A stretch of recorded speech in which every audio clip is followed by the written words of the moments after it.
Well, it's interesting. It's interesting because when we talk about crisis, I think we're going to find that in actual fact, the second crisis, we have the first crisis, which is the virus, but the second crisis, which is really the economics and the unemployment for a great many people, is going to be much worse. And maybe this is a good thing because we can change the way we think about employment. So I'm a great believer that the most important thing you have in life is a job, because a job gives you dignity and a job gives you something to do, but a job gives you the essence of your self-esteem and who you are. So if you have no job, we know the effect that has on people. People feel diminished in who they are, they have diminished self-esteem, and they have trouble negotiating our society. So people without work are viewed differently by people that have work. So it's very, very important to have work. Now, it doesn't really matter what kind of work it is, but the important thing is that the person themselves believes in it. So there are a couple of problems at the moment. One is that we don't have enough work that people actually believe is valuable. So we have mechanical work that people do, but they don't love it, and they don't get this self-esteem and pride out of it. So that's one thing.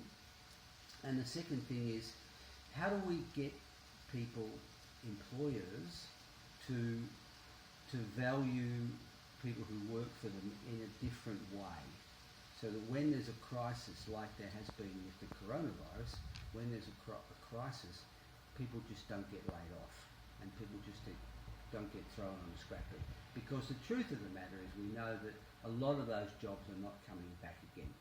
So I would argue that work and what work looks like is going to be the key and most important thing beyond 2020.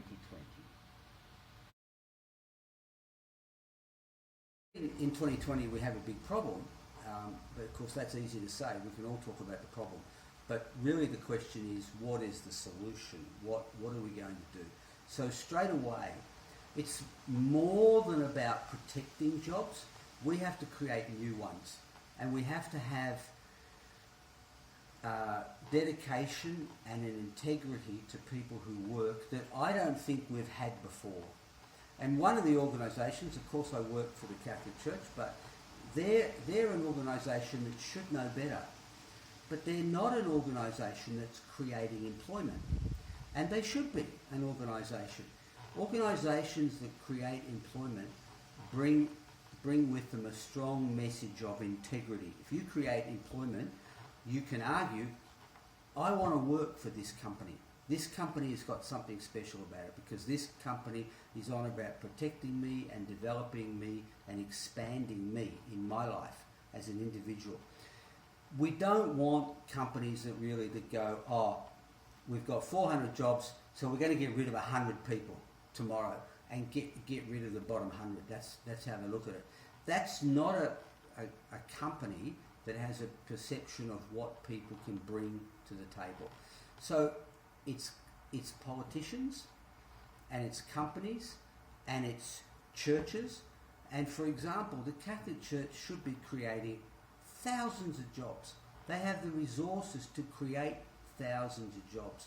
Now, will they make money out of that? In the short term, the answer is probably not.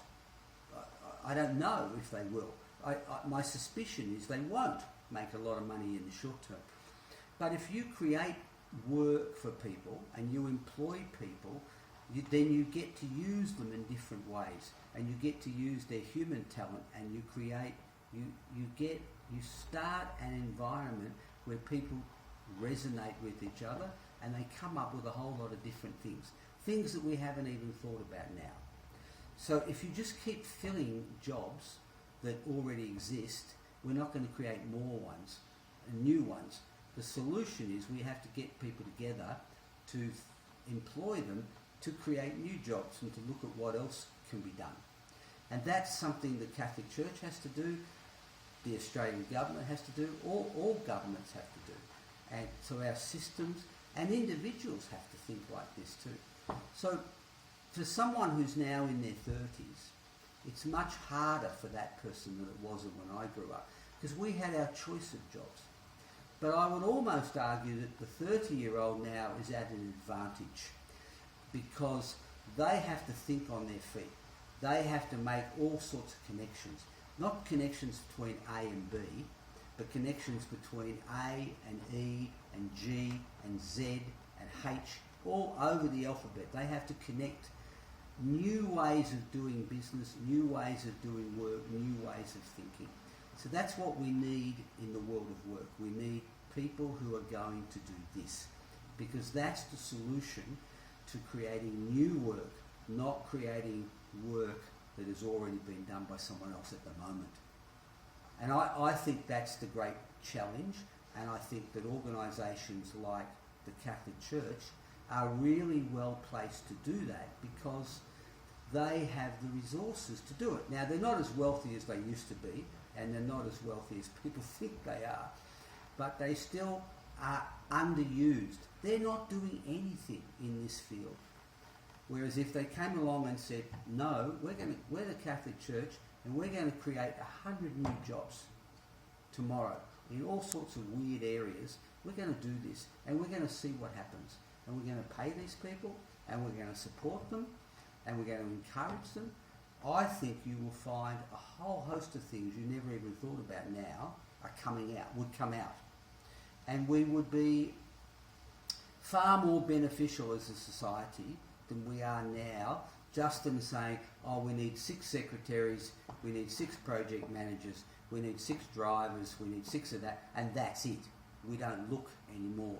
So we have to move from being a society, being individuals, being an organisation like the Catholic Church, being a private company, to saying, what can we create rather than what can we regurgitate, what can we do that's new and different and fresh.